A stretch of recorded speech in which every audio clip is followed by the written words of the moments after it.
Hello, today is just gonna be a short video showing how to pick and gut the FAB 200 RSG. This lock can be recognized by this small notch in the key spine, and it can make some trouble when you're trying to gut it, so let's see how it works. So this lock again contains the RBC pins. They are in the chambers 4 and 5 in this lock. Here you can see this kind of false set that was created by setting pin 4. But don't forget the pin 5, which is also RBC pin. So let's check the rest. Number 1 seemed to be bound.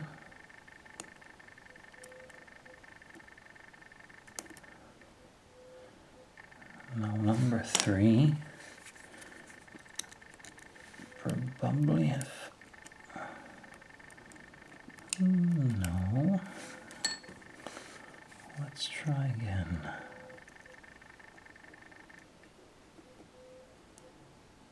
So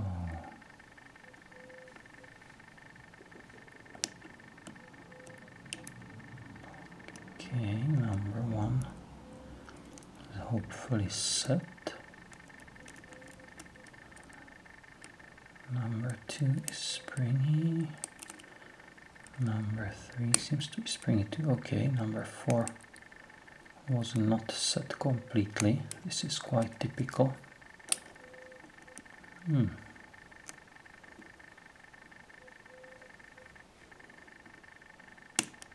Okay, maybe number 1. We'll see.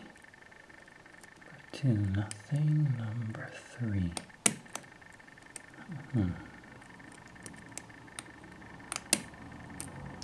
What's going on?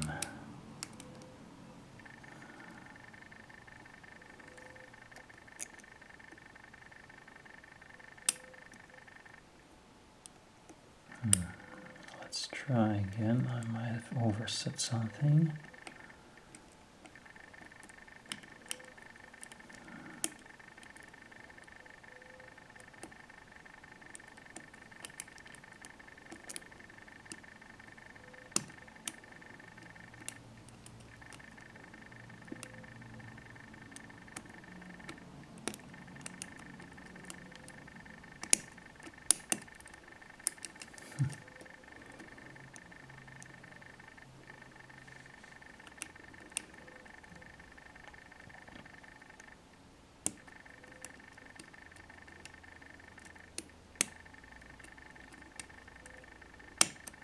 Okay, again number 4 crept up a bit. So let's check. Number 1 seems to be set now.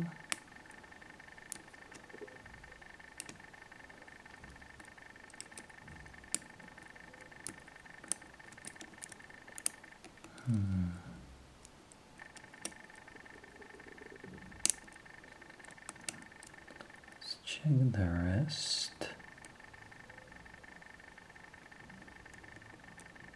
Okay, it was number 2.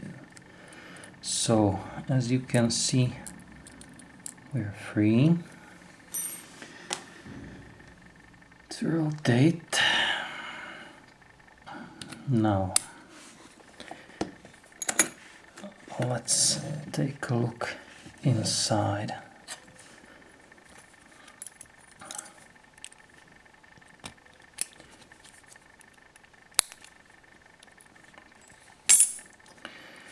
So there are 2 possibilities how to gut it. Number 1 is to take the key file and make this notch a bit deeper.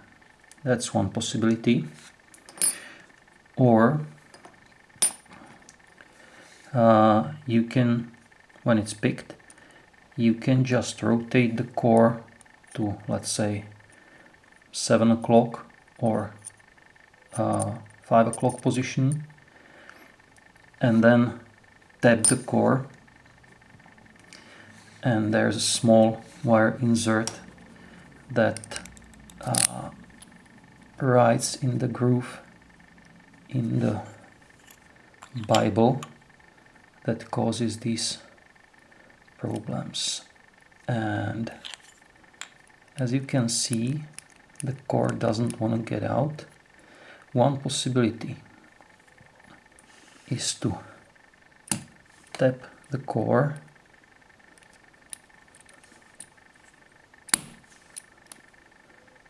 and now it's free.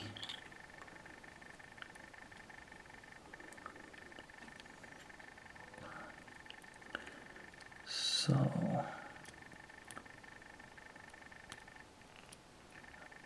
let's see, what do we have inside? So let's dump the pins first. Chamber 1, 2, 3, 4, and 5. I'll arrange them later. So here you hopefully can see a small wire insert. This insert gets lifted when the key is inserted. Then when the key is rotated, it's partially it partially gets into the groove, into the key's spine, and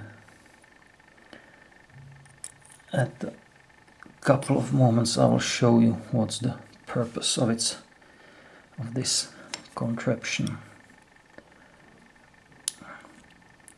So number 1 is spool,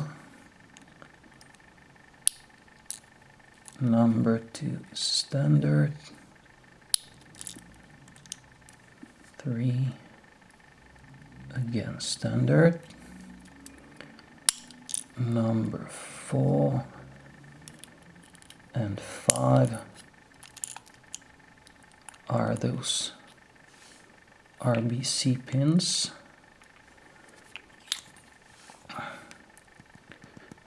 This configuration shows up in all other higher-end FAB locks, like a FAB 1 and 2000.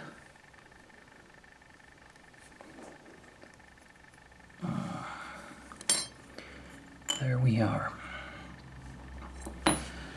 So I will arrange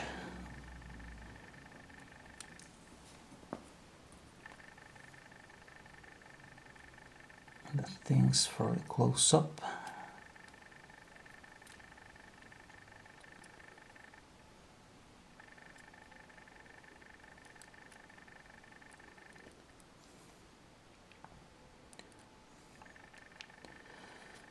The RBC pins are there to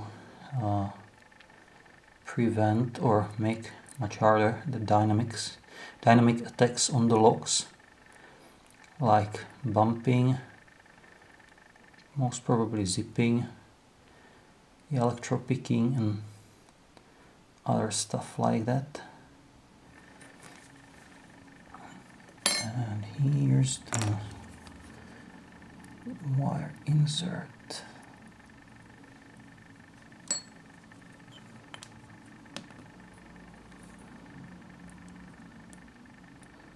Come on.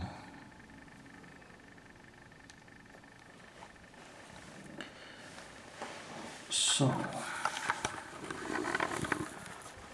let's take a closer look.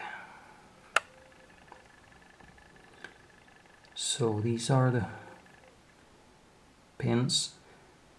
As you can see, the FAB designers are more afraid of dynamic attacks than single pin picking, although the RBC pins can make some problems for single pin picking too.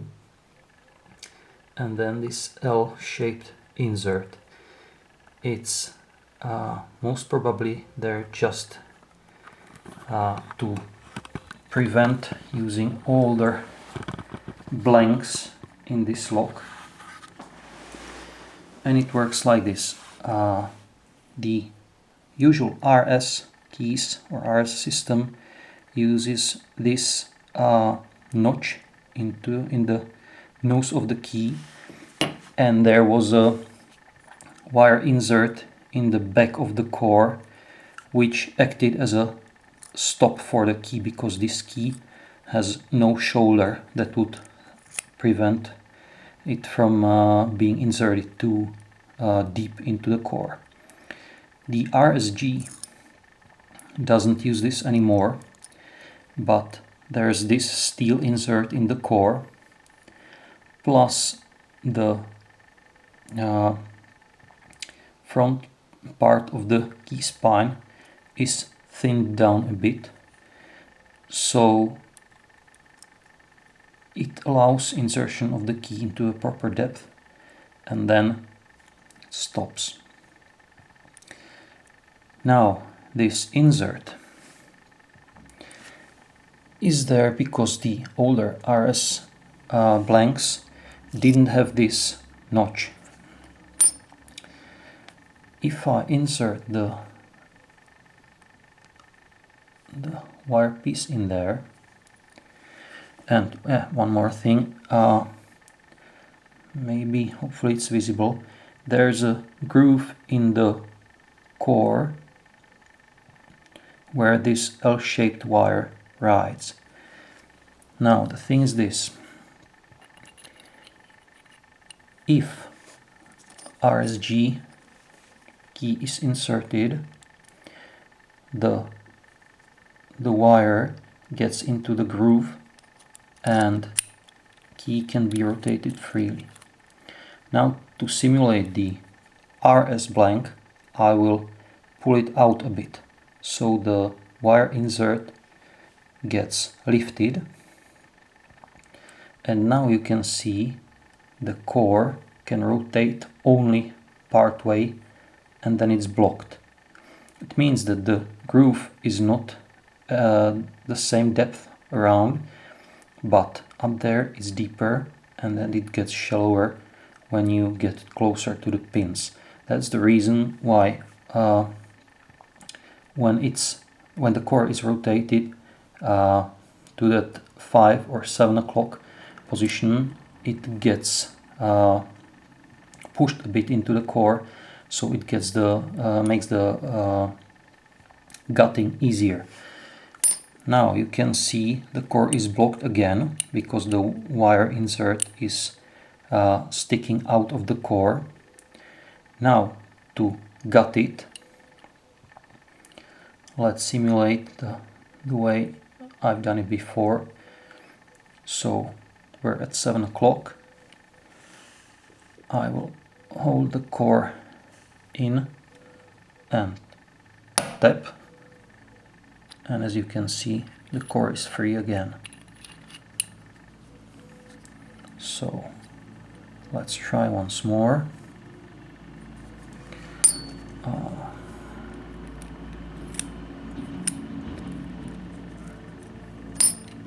The core is blocked.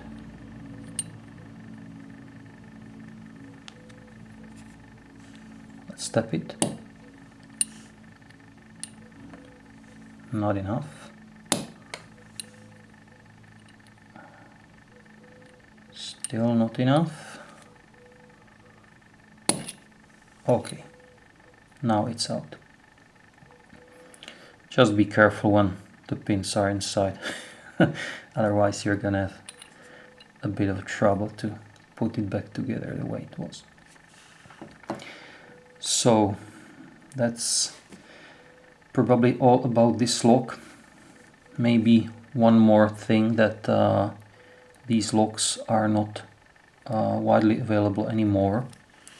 because their servicing is much harder than the original RS version, because for disassembly a special service key, which has this notch deeper I guess, has to be cut to open the lock when locksmith wants to open the lock, and from what I've heard, even then most of the lock had to be sent back to manufacturer for repairs. So this lock got rejected by the locksmithing community, and now the RS-B version, which is drill protected, older version or original version RS, is being sold instead of it. One last thing, when you are disassembling the full W row, you have to get rid of the cam and the cam clutch at the first step. So either you pick one side, and then for the other you use this filed key to allow disassembly without picking the other side, or you can just pick the both sides, and then you have to push both cores out this way. Then you can take out the cam and cam clutch, and because of that L-shaped thing, you gotta use the segmented follower. As you can see, you can make one out of the wood or whatever material you have, but this way the gutting is a bit more, let's say, interesting, but it's definitely doable. It's the way I did this just to make this video shorter. I'm not showing that. So I guess that's all for now, and if you happen to have this fun lock, now you should be able to disassemble it without too much pain. Thanks, bye.